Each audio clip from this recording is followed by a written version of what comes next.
Guys, welcome to my mini blog. আজকে Sunday, সন্ধ্যেবেলা সেজে গুজে ফার্স্টেই চলে গেলাম বেলঘরিয়ায়। সামনেই পয়লা বৈশাখ এসে গেছে।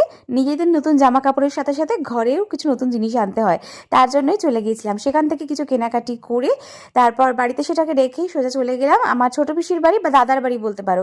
এই যে দাদার মেয়ে, এই পুচকিটা দেখতে পাচ্ছ, আজকে ছিল ওর জন্মদিন।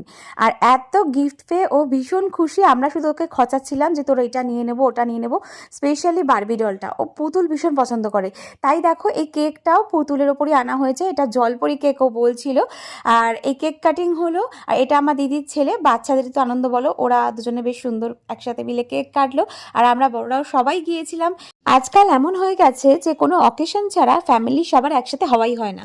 তো আজকে একটা ছোট্ট উপলক্ষ হিসেবে সবাই ফ্যামিলি একসাথে হয়েছিল, অনেক গল্প হলো। আর পরে কিছু স্ন্যাক্সও খাওয়া দাওয়া হলো। ফিশ ফ্রাইটা সিরিয়াসলি অসাধারণ ছিল। তো যাই হোক, বাড়ি ফিরতে ফিরতে আমাদের 10টা বেজে গিয়েছে।